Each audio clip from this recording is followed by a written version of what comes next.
amidst all the chaos, all the fuckery that was going on, was the fact that it was announced that California water futures will be traded on the Chicago Mercantile Exchange. Well, what does that mean?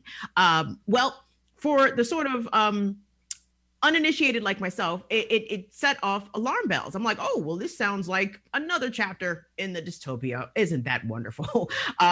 The Wall Street can now perhaps cause water scarcity, water shortages, and drive up the price of water. Of course, this will affect whom first? Poor people and marginalized communities, of course. But how big of a step is this? Is this going really far away from the privatization efforts that we've already seen happen across the country, some of whom with notable failures? Think Flint, Michigan, think Pittsburgh, think Baltimore, Maryland, think of a variety of places where the water quality is not that good, where state and federal governments have ceded public control over public utilities to private industry, and they have fucked it up. So we're going to get into that today. Like I said, don't forget, you guys, to like, subscribe, and share to Burn It Down with Kim Brown. And now I'd like to bring in our two guests today. I'm very, very, very excited to have them join us. We're joined today with journalist and filmmaker Leana Hosea. Leana has been working as an independent, or rather an investigative journalist, I'm sure an independent journalist at some point in her career also, but she's been working as an investigative journalist at the BBC, producing the film Thirst for Justice. We're very excited to have Leana join us as well. And we're also joined today with Sparky Abraham. Sparky is an editor at Current Affairs magazine, and he also is an attorney out in Los Angeles, also brand new dad. Congratulations to Sparky. So thank you, Sparky and Leana, for making some time to talk to us about what I feel is a pretty important issue, and I'm sure you guys feel the same. So thank you so much for being here. Thank you for having me. Great. Yeah, I've made my film Thirst for Justice, which I actually made independently, so it's going to be showing on Bloomberg Quick Take TV this year, but I'm now again working back at the BBC as an investigative journalist for them. Fantastic. Well, Leana, let's go ahead and start there if we could, because Thirst for Justice. Well, first, actually, let's take a look at the trailer. Tunde, if we could, let's take a quick glimpse, if we could, at the trailer for Thirst for Justice, and we'll have Leana come back and talk to us about her reporting.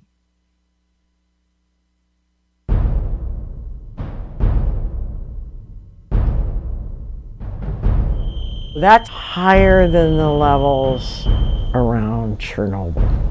24 hours spent at this site exposed me to the yearly maximum dose of a nuclear worker. This freaks me out. But imagine what it's like living here. They told me that I had ovarian cancer. Just resolved myself to die. This can't be so horrible. The government couldn't possibly be changing data, and this doesn't make sense. Even after the whole world knew that Flint residents were exposed to unimaginable levels of lead, you did not declare a state of emergency. You're wasting our time, and we're dying. People have died from this damn water, and all you guys can sit up there and just pretend like it's no big deal. It was my son that was born with lead in his blood. This is the new wardrobe for America. This is what freedom looks like in America. This is what protecting water looks like in America. A lot of the people here want to make it a race thing, want to make it a tribal thing, want to make it a political thing. It's not. This is a human thing. Incredible clip right there, Leana, and so many emotions come through out of that clip. Obviously, you can feel the pain and the anguish and the frustration from people who live in Flint and other places where their water has been poisoned, in effect. But that one clip, that one shot of former Michigan Governor Rick Snyder with that shit-eating grin, sitting in that congressional hearing, getting grilled. I mean, it really, really made my blood boil. Talk to us about your film Thirst for Justice, and where all you went to, who did you talk to, and what did you find out? So I was in Michigan on a Knight Wallace fellowship, and I was researching the Flint water crisis and the Navajo Nation water crisis, both from contamination, different contaminants, But what I was looking for were some of the similarities which tied these stories together. And actually, I found them through issues of environmental justice, state corporate crime, denial and the cover-up, like you mentioned with Snyder, but also how the communities kind of came together, took agency, tested their own water, and proved what they knew all along, that it was contaminated. Around the same time, a town on the Navajo reservation and in Flint. And then I met these women, amazing women and mothers who were, whose children had been poisoned, they had been, and they met up, when they met up in Standing Rock, where obviously there was this sort of monumental kind of fight to protect the water against the Dakota Access Pipeline. That is when, that really kind of tied the whole story together and the characters together. And really, they, and my Navajo protagonist went to Flint and found so many commonalities within the struggle. So it kind of showed the bigger picture of what's going on with water contamination today. So when we talk about, water contamination, obviously that is impacting the amount of supply of water, fresh water, drinkable water available to people, Sparky. And then this news late last year announced that California is putting its water up on Wall Street to be available for trading. This after a catastrophic summer and autumn of wildfires, devastating wildfires. Amongst other climate disasters that have been happening, not just in California, but across the nation and across the world. So let me get your take about what it means or how the current status of water privatization in a lot of places is basically led the way for water to be a publicly traded commodity now.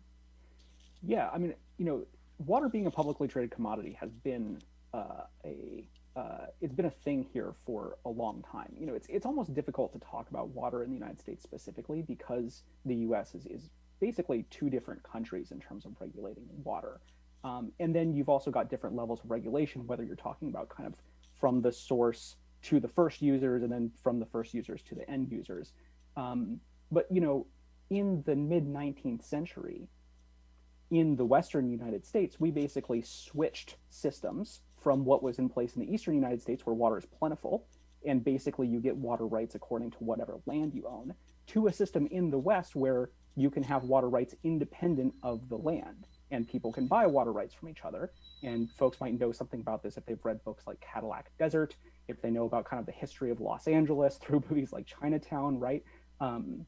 William Mulholland, a famous name out here in Los Angeles, went and through a lot of money and a fair amount of deceit, bought up water rights to the Owens River and basically drained the Owens River Valley. And the Owens Lake is no more, and the Owens River Valley is now a desert, essentially. And after that, Los Angeles then drained the Owens River Valley's groundwater too. So I think that trading futures for water as a commodity is kind of the inevitable next step in terms of the commodification of water, particularly in the Western United States. I think that it does present some dangers in terms of speculation, but I really think that if you were going to address the problems of water scarcity, just not having futures isn't going to do it. You really need to take a look at the system as a whole and say, well, do we really want water rights to be something that are competed for between, say, governmental users and private users, that are a first come, first served basis, and whoever can pay for them can buy them?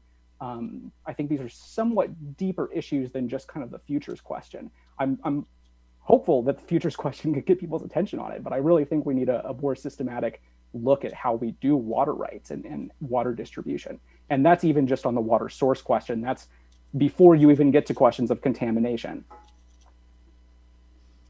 And Leana, I mean, let's look back at some of your work. The piece that you wrote or co-wrote in The Intercept, where you were detailing the issues of privatization, not only in Flint, but also in Pittsburgh, Pennsylvania, a place that I don't think is as well known, that people are aware of the problems that Pittsburgh had when it, ceded its authority or its management, its oversight of its public utility to this private company. Talk to us about what happened in Pittsburgh.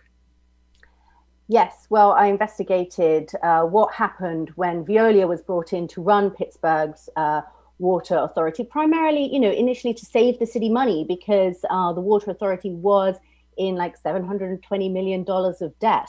Under the deal that they made with Veolia, Veolia could keep half of all the cost savings. So there was a real incentive to cut costs, and they delivered. Within 2 years, they had identified $2.5 million in new revenue. They cut costs by $3 million per year. But part of, making those cost savings, staff were cut, water rates rose by 20%. And Pittsburgh also crucially changed their corrosion control chemical to a cheaper one. So in Flint, that's what happened. They didn't use corrosion control initially, this chemical which stops the lead pipes leaching lead into the water. So, levels of lead in Pittsburgh water had been kind of inching up before the switch in management. But according to critics there, Veolia came in and made it, much worse. I mean, the amount of lead in water shot up dramatically while Veolia was managing the system. And, the percentage of children with lead found in their blood went up as well. But sort of very similar. I mean, some of the residents there called it Flintsburg. The city kind of covered it up, denied, but then eventually actually sued Veolia. Instead of Veolia kind of holding up their hands or whatever, Veolia countersued. And then you had this situation of a year of closed door arbitration where, the outcome was that, neither party admits or concedes any allegations or claims made. So that doesn't really help any Pittsburgh residents who would have drank, lead-laced water. And obviously Veolia were also kind of implicated and are being sued in the city of Flint as well, because they came in kind of like in January 2015, when the lead and water crisis was really at its height. People were coming to the city hall with jugs of brown water, bags of their hair which had fallen out, saying, there's a big problem here with our water. And Veolia came in to test the quality, looking into the water quality issues. But they didn't pick up the lead in water, which was, in some cases, it was like toxic waste. It was that high. They said at a public meeting to residents, it doesn't, just because some of the water is discolored, it doesn't mean the water is unsafe. And the problem might reside in, vulnerable individuals. Some people may be more sensitive to any water. That was their finding. So they're still being sued, and that outcome hasn't concluded. And not to cut you off, but the situation in Flint is still unresolved, despite this, massive settlement that the state of Michigan reached with some of the residents. A lot of the problems still very much persist. And to add insult to injury, Flint residents are made to be paying for water that they can't drink, that they can't bathe in, that they can't cook with. And I'm sorry, Leah, I wanted to kick that to Sparky real quick, because, you spoke about water futures sort of being less important than water scarcity. But if the price of water is driven up so that it's unaffordable, where does that leave vulnerable people, disabled people, poor people, people who can barely afford the bare minimum it costs to live now, with water now perhaps being subject to the whims of Wall Street? If the price of water becomes unaffordable, where does that leave people? Yeah, no, this is a great question and a great point. And I think that, again, I want to bring it back to the fact that I think that this is under-focused on already. So when I was working at the NAACP Legal Defense Fund, we put out a report called Watercolor, which was primarily focused on the water systems in Baltimore and Cleveland. And, in Cleveland, for years now, they've had a system where if you fall behind on your water bill, despite the fact that water rates in Cleveland have been skyrocketing lately, if you fall behind on your water bill, they will go and put that over on your property taxes. And you can end up in foreclosure due to a water bill. And not only that, but Cleveland, also Cuyahoga County, will sell the property tax rolls to private debt collectors, right? So they've commodified the water, and then they've commodified the water debt after the fact. And not only are people losing their homes, but one of the things we found in the report is that this was disparately affecting the Black community in Cleveland. Like the numbers in the report are just staggering. I would encourage everyone to go look it up. It's called Watercolor. And, you know, again, I think this stuff is quite complicated and it's kind of hard to wrap your head around, right? Because the problem in Flint and the problem in Cleveland and the problem in Baltimore is not scarcity. You know, Flint and Cleveland are both sitting very, very close to some of the largest freshwater resources in the world. I do think that the possibility of scarcity can start to cause the sorts of problems that we see in Pittsburgh and Flint. But I think that, you know, even though there is a potential connection there, contamination is not the only danger of water commodification. And I am the direction in which I'm particularly worried about the water futures and about water commodification in general is kind of the primary scarcity point, which, like you said, is going to relate to cost. It's going to affect particularly people with disabilities. You know, you may also know that despite the fact that water prices are rising across the country, many places consider it child neglect to have water turned off in your house, and you can actually lose custody of your kids if you don't have water running in your house. We've got very racially disparate water shutoff practices in many cities across the country, which is also highlighted in the Watercolor report. You know, it's such a huge problem with so many different facets. And you've got contamination and you've got scarcity and you've got, you know, horrible collection practices independent of both of those things. You've got private actors, but you've also got government actors, right? Like the water department in Cleveland is not a private water department. It's a public water department that's behaving as a kind of unscrupulous debt collector. It's a very, very complicated web of issues, but it all comes down to, in my opinion, the fact that we have commodified water, that we've decided that people need to pay for water if they want to survive. And I think once you start down that road, you are going to end up in this web of problems. Yeah, I agree when it comes to, you know, the issue of kind of scarcity. How big an issue is it? Because when you look at water use, it's a big agribusiness, which is using like 70% of the water, industries using 20%, and then households are, you know, on average using about 10%. So households aren't using the bulk of our fresh water. It's about who pays and how much we charge for that water. So the pro-privatization argument is that by putting a monetary value on water, we're going to respect it. We're going to conserve it more. But of course, the other argument is by putting a profit incentive into water, there's going to be this kind of new gold rush and poor people are going to be sacrificed. And if you look globally now, poor people on average are paying 10 to 20 times more for water. So slum dwellers in Africa are paying, you know, so much more for bottled water and for trucks than if you have it piped into your house. But of course, it's an American problem as well. So if we look at Michigan and, you know, where Flint is, of course, I mean, Nestle pays the state of Michigan $200 a year to pump 1.1 million gallons of water each day. And then the water is bottled and sold for profit. And in comparison to what Nestle pays, in 2015, Flint residents were paying on average about $864 a year. I mean, I saw people with bills much higher than that, you know, crazy numbers, much higher than their mortgage. And it was, you know, their rates are double the national average. And yes, again, this was during the time when they couldn't use the water because it was completely contaminated. 12 people, you know, died from contracting Legionella, at least 12 residents. So, you know, and during that Flint water crisis, the state then bought bottles from Nestle and gave it to those Flint residents who didn't have tap water that they could use.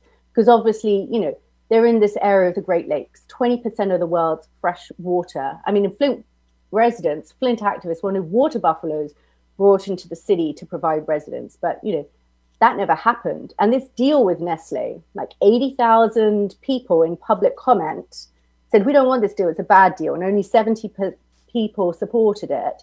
But it just went through. The city said, oh, well, Nestle meets the qualifications. So I think that's important when we're talking about the commodification and privatization of water, what it's really going to mean. And I think this future markets is definitely kind of a step in that further commodification, and it could be, you know, speculators who are buying, driving up prices, and it's going to be, you know, small farmers, small businesses, households, which could be priced out.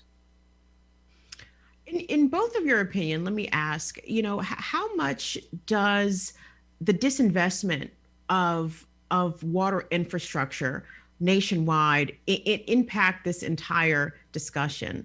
We know that many, as Sparky referenced, you know, Baltimore and Cleveland, we're talking about Flint and Pittsburgh.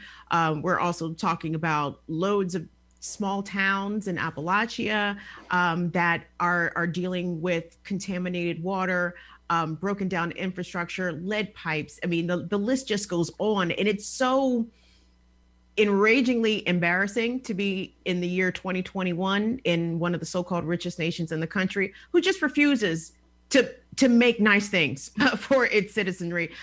Sparky, let me get your take on that. I mean, because we have some of, pardon my language, but some of the shittiest infrastructure in the industrialized world.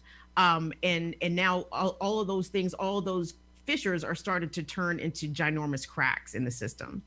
Yeah, absolutely. I mean, I think that's absolutely true. And you can look at sort of the history of public works in the United States, and not to refer back to it again, but I really like the book Cadillac Desert. It goes into a lot of detail on the sort of dam building spree that happened, the water development spree that happened in the West in the early part of the 20th century, which a lot of times was itself very wasteful. But I think one of the problems that we get into, a lot of times with water infrastructure, but not only with water infrastructure, is it's very popular to build new things. And there are lots of government grants out there to help you build new things, right? New highways, new aqueducts, whatever. It's very, very hard to get money if you're a state or local government in order to maintain the things that you have. But that's what you have to do, right? This stuff you don't just build it and then it lasts forever. I think in particular of my hometown, which is Santa Barbara, California, you know, Santa Barbara has one reservoir and one big concrete pipe that leads from the reservoir to the town. And the pipe, I think, was built, it was 1955, something like that. And it's got a shelf life of 25 or 35 years. And in the mid 2010s, the county had undertaken a project to figure out where the pipe was.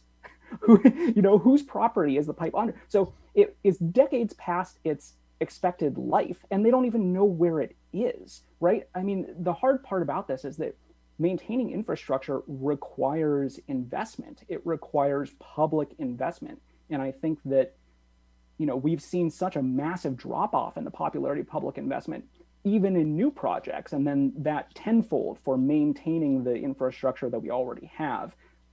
That again, I think that's largely to blame for a lot of the problems that we see, and also largely why the water protectors are absolutely correct in a deeper way than many people realize. Because, you know, once the pipeline gets built, it's not just a matter of the pipeline's there now, it's a matter of it's going to be there for a very long time, and it has to be maintained, and people have to continue being willing to spend money on it. You know, it's really, really, really tragic, the extent to which we've allowed our public systems to fall into disrepair.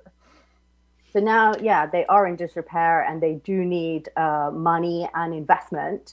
And, you know, in the 1800s, like you were saying, when the water systems were first kind of created, it wasn't thought, oh, well, we need to make a profit on this. The profit was kind of seen in other ways, that, you know, people's health is going to improve. They're not going to be off sick from work. They're not going to die. You know, it's going to cost our health system less. So it's kind of like, you know, it's just seen in its own silo, the water system, where it should be seen as a whole, you know, part of the whole society and a public good.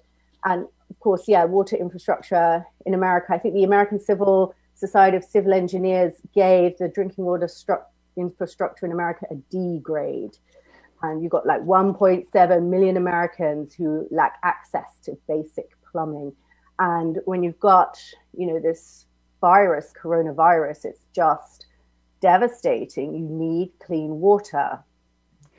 So the public good point is a very good point. I think that is somewhat regional and time specific, though, right? Because I think you're right that, like, in the 1800s, yes, it was, you know, it was agriculture focused and public health focused.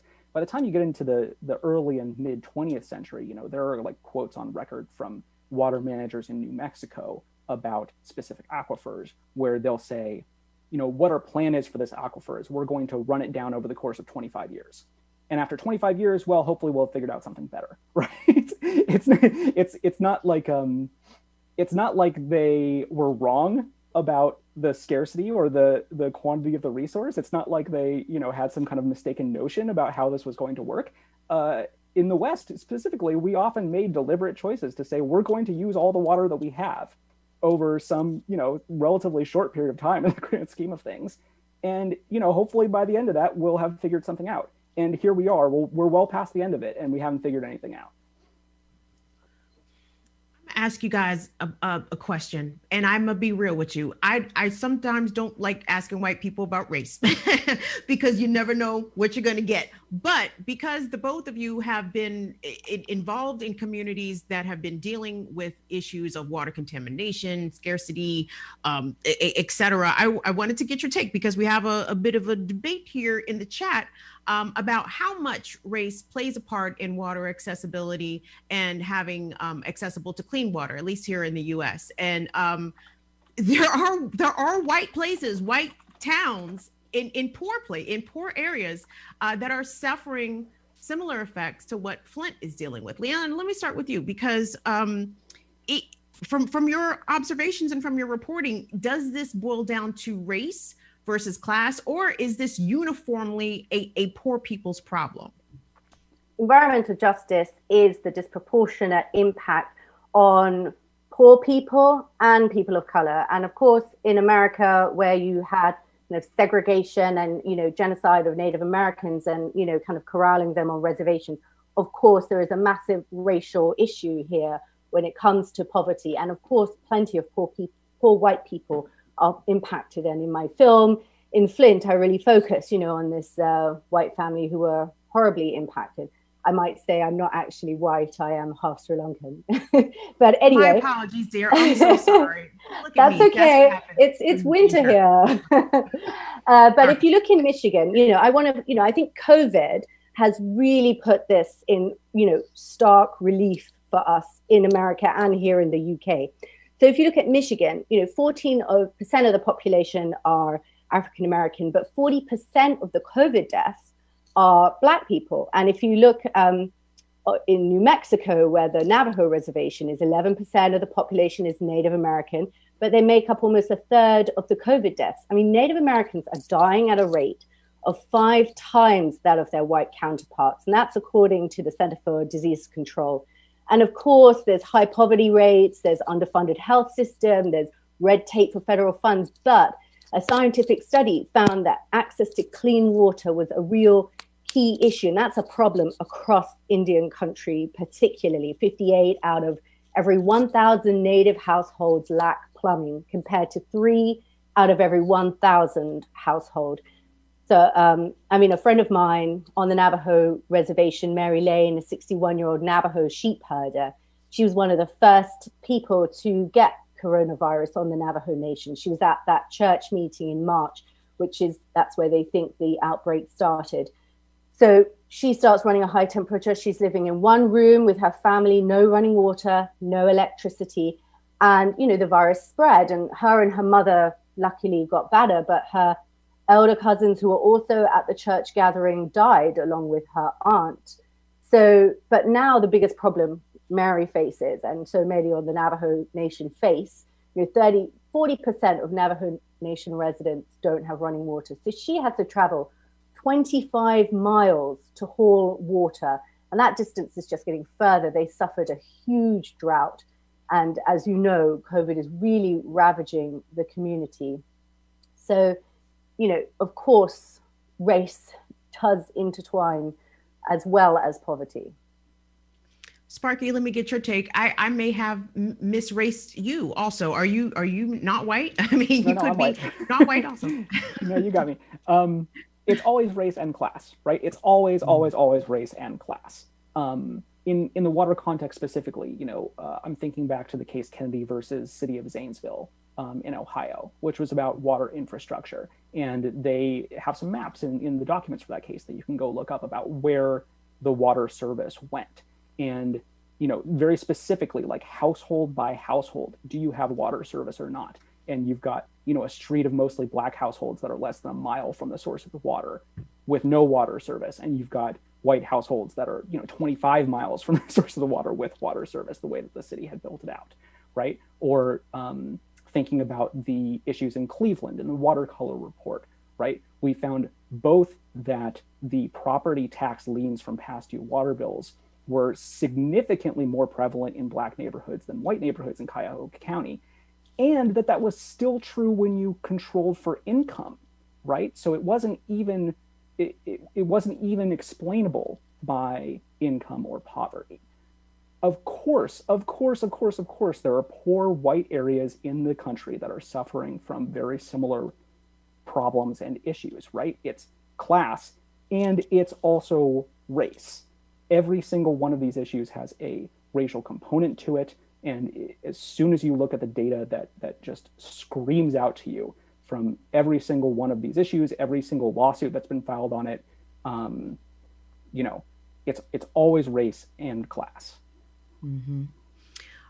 One last question. Right, there are sacrifice communities, who's worth going out on a limb for, as that famous sort of EPA internal email came out about, Flint water crisis. Who's worth sticking my head above the parapet for? And I wanted to ask you both before I let you both go.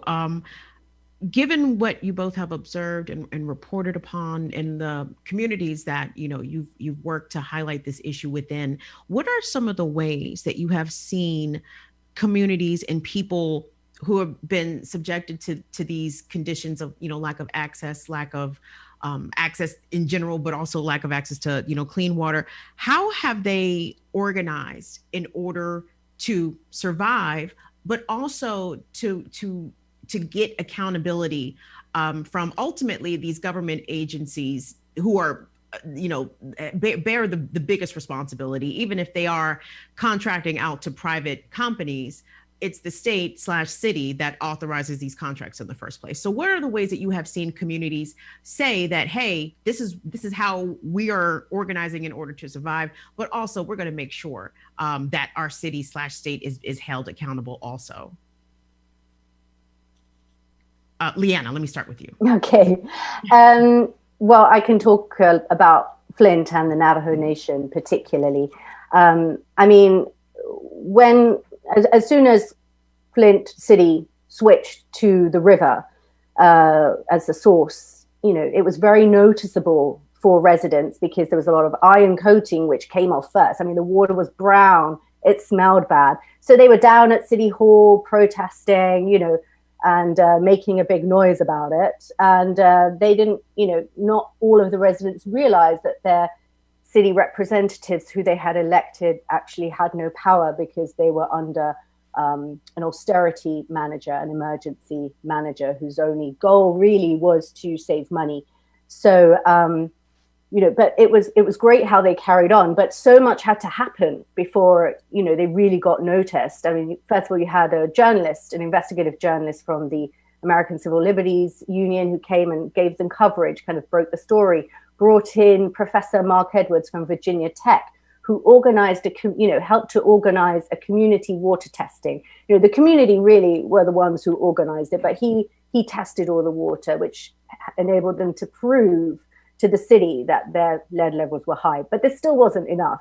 And then, they had to get Mona Hanna, a teacher, the, pediatrician. And it just happened that in Flint, you have to, test all children's blood lead levels. So she had all the data. So she could show that along with the water lead levels going up, children's blood lead levels were going up as well.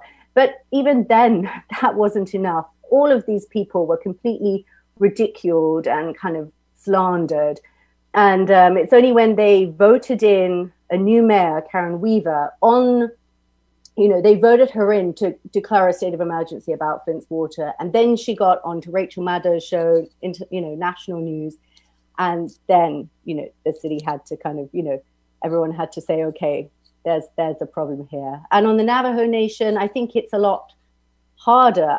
They've had this problem for, coming to 40 years or so. I went around communities, covered with, like, people are living in its piles of radioactive mine waste from all the uranium mining that had occurred there for the bomb, for power, and so forth. And really, they've been ignored for decades. So, you know, eventually they've had some media coverage. And so, you know, you had the Henry Waxman hearings and some money put towards cleanup, but it's not enough. And they're still having to fight. And they're facing kind of some of the similar kind of pushback. They don't have the emergency manager, but I went along to a community meeting. They were calling for a moratorium on more uranium mining. And the city officials were like, we can't do anything because the state land office has already threatened to sue us if we do this.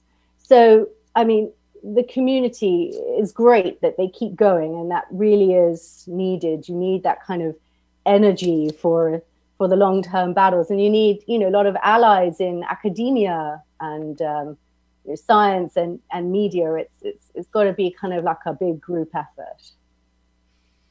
Sparky, let me get your take in terms of community activism and organizing around defending or holding accountable for, you know, poor water accessibility and poor water quality. What have you seen? You know, most of the work that I've done has been more in the sort of billing space or related to either scarcity or prices. And I think there, you know, it's both really hard, and it requires a whole lot of courage for people to come forward and share an aspect of their personal finances, right? Like, this is extremely private for people. There are a lot of stigmas attached. And, you know, it's hard. And the people who are willing to do that are very, very brave and courageous. And what I've seen is that as soon as a couple of people start doing that and start making noise about it, you get more and more and more and more and more, right? I think, like, journalists play a really big role here. Attorneys can play a helpful role, although sometimes they can also play a harmful role. But really, in terms of the water accessibility practices sort of at the water department level, it can often be really kind of alienating and individualizing to just be sitting there and staring at your water bill and wondering, like, what the hell happened? What the hell are you going to do? And there are so many people who are doing this every day, or who are dealing with these financial consequences privately. And I think that the places where we've seen some real movement and some real success are places where people have been willing to come forward and say, you know, look, this is what they're charging me and I can't pay it, right? And this isn't right. And to get that snowball of people rolling. Very, very hard to be the first person, but that's what we've seen, and where people have been willing to do that, to come forward, it's been very effective. I mean, in terms of lawyers, oh, sorry. Oh, no, go ahead, Leana, go ahead. I just wanted to say that in terms of lawyers and how helpful, you know, they can be, you know, part of the problem is, you know, environmental laws, especially when it comes to pollution. It's not, you know, what all the criminal cases in Flint, you know, have right now been dropped. And I don't know if this was the case, but it's because environmental laws allow for pollution. There's sort of a cost benefit analysis, you know, where you kind of price a human life in dollars, and then you price how much it's going to take to clean up the water, and then, you know, if it's going to be more expensive than the life saved, then, you know, or, you know, then the pollution is allowed. So it's kind of not a criminal problem, and that's like a key problem in environmental law. Yeah, and I mean, I think what I was alluding to too about the helpfulness or sometimes unhelpfulness of lawyers is oftentimes, especially with like kind of big national groups, will kind of come in and start trying to call the shots too early, and sort of crowd out the community and what they actually need. Where I think lawyers are very, very helpful, and I think where I think there's kind of an underutilized resource, especially for journalists, is at local legal aid and legal services organizations, which oftentimes are sort of the first ones seeing this. Or housing counselors, the same thing, right? Credit counselors. When we were investigating in Cleveland and trying to figure out what was going on, you know, this was kind of where we started, was by talking to legal aid, by talking to housing counselors, by saying, you know, what are the issues that people are coming to you with related to utility bills or related to water? And that, you know, that opens the door to, okay, what's happening here? And now we can go and talk to the people. And, you know, there was already organizing happening, but I think as an attorney coming in from the outside, you have to be very, very careful. There are already attorneys on the ground being helpful who know what's going on too. And so I think if folks are watching and wondering how they can kind of get connected and get a sense of what's going on in their community, like, yeah, absolutely, find community groups, but also just hit up local legal aid and ask them what they're seeing. Yeah, one of the guests we wanted to have today, but we weren't able to coordinate with her, was Tara Hauska. And she's in Minnesota. She's a water protector trying to stop the construction of Line 3, the Enbridge pipeline that is moving across another part of Indian country. And, can we just shout out our indigenous brothers and sisters who have been engaged in this fight for centuries? And as we are, here in the 21st century, I just think about, this is a pretty recent phenomena that humans have been made to pay for water. Like this is not something that has been with us since the dawn of our civilization. Like this is how capitalism is harming the human race and is going to continue to harm us as we're seeing the prices continue to go up and accessibility to clean drinkable water goes down. So if y'all have any comments on that before we say bye, feel free to jump in. Yeah, I was actually up at the Line 3 pipeline construction as well for my film. I got arrested with a bunch of other activists just for filming. So it was kind of this big nightmare. I had $80,000 retribution that Enbridge wanted from me. But it's good that you mentioned, that pipeline is going to go across all the way, and part of it will connect to potentially Line 5. And Line 5 is this old pipeline kind of at the bottom of the Mackinac Straits, which connects two of the Great Lakes, which again is, like I said before, it's 20% of the world's fresh surface water. So it's a really big deal if this bursts. And, I'm not an expert in indigenous law and treaties, but in certain, amongst certain tribes, treaties were made, like in Michigan, for example, which would protect the water. So of course, treaties, some of them predate the Constitution. They are law. So potentially supporting your local tribe might also be beneficial in supporting your clean water.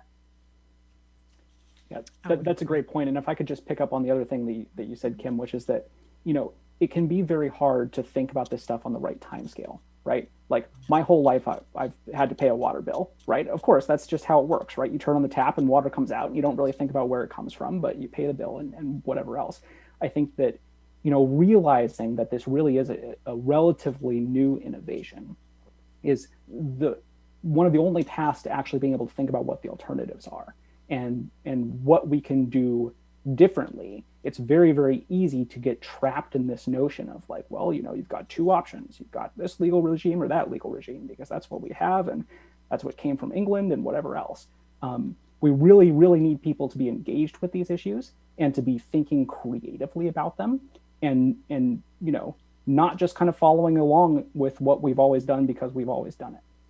Right. In New Zealand, the Maori have successfully, it took a long time. It probably took 150 years, but they finally succeeded in persuading their parliament to recognize the Wanganui River as having the legal rights of a person to protect it.